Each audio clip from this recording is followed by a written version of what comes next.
Existem experimentos científicos e psicológicos que parecem que foram tirados de filmes de terror. Embora a psicologia hoje seja considerada uma ciência voltada para a qualidade de vida e bem-estar, no começo não era bem assim. Quando a psicologia foi levada à ciência, houve um tempo necessário aí para o aprendizado e com isso, algumas barbaridades foram cometidas, gerando o tema do episódio de hoje. Hoje eu vou fazer um breve resumo de alguns experimentos, mas se quiser saber mais, deixe nos comentários que eu tentarei trazer episódios dedicados a cada um deles, com mais detalhes, nuances da história que seriam interessantes pra gente trazer aqui, ok? Mas aqui também vai um aviso. O objetivo desse episódio é apenas educativo. Como pessoa e psicólogo, eu entendo a importância da psicologia em nossas vidas. Mostrar as falhas do passado prova pra gente que é possível amadurecer com essas experiências. Mas eu converso melhor com você depois da vinheta. Numa realização Newbie Produções.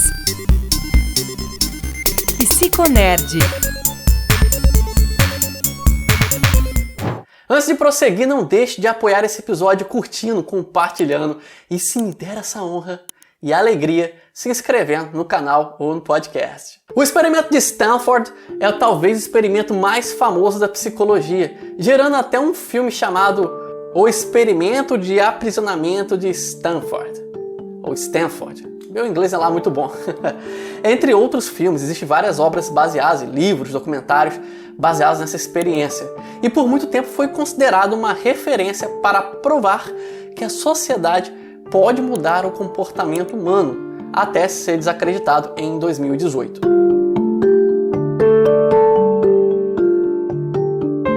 Nesse experimento, o professor Philip Zimbardo, da Universidade de Stanford, queria provar que a sociedade pode transformar pessoas boas em más.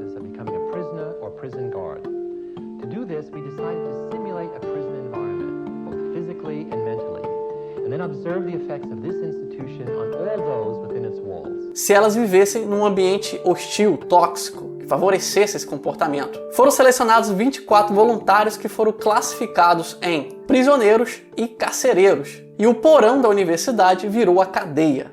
A experiência tinha previsão de durar 2 semanas, mas precisou ser abortada em 6 dias devido ao nível de violência praticado pelos guardas.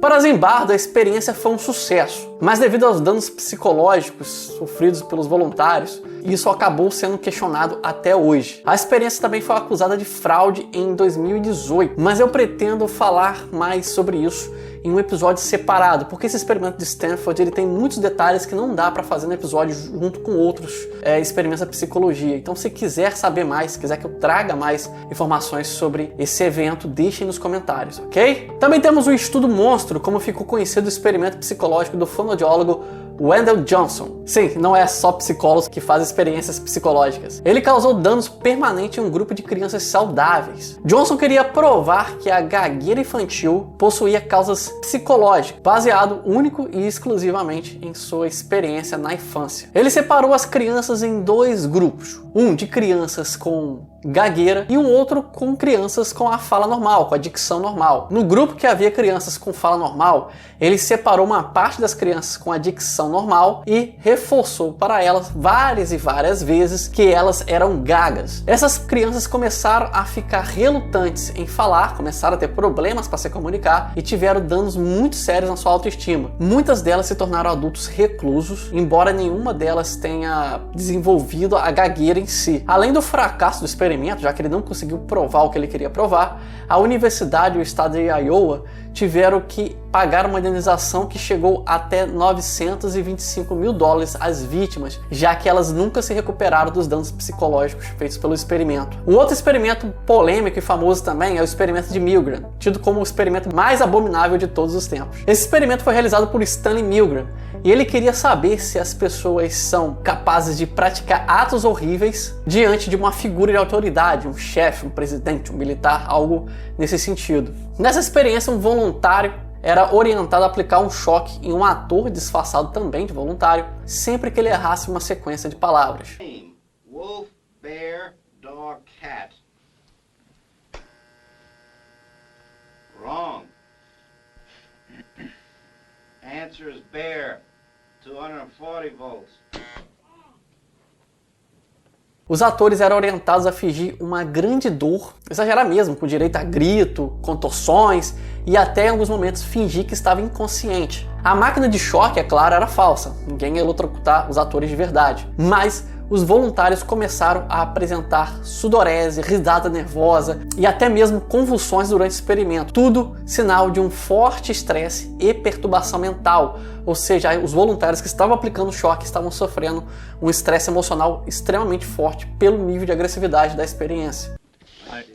No, you go back up to the beginning of that page and go through it again until he's learned them all correctly. Oh, no, I'm not gonna kill that man. You mean I gotta keep going up with the scale? No, sir, he's already there. I'm not gonna give him phone. A experiência também mostrou que muitos voluntários iam até o final com o experimento do choque, mesmo que o ator estivesse fingindo estar inconsciente. Ou seja, seres humanos não consideram a ética se estiverem seguindo ordens, o que foi extremamente perturbador. Enfim, esse experimento também tem mais detalhes que eu gostaria de trazer em um episódio separado. O meu tempo aqui está esgotando, mas existem outras experiências também que eu poderia falar, inclusive em episódios individuais. Então, se você quer saber mais detalhes desses experimentos e entender como eles funcionam, como é que eles foram feitos, comentem. Eu vou ficando por aqui, meu nome é Elias Ribeiro. Obrigado por sua companhia. Um grande abraço. Criado por Elias Ribeiro. Com trilha sonora de Kevin MacLeod. Curta nossa página no Facebook Psicólogo Elias e no Twitter e Instagram Alceman.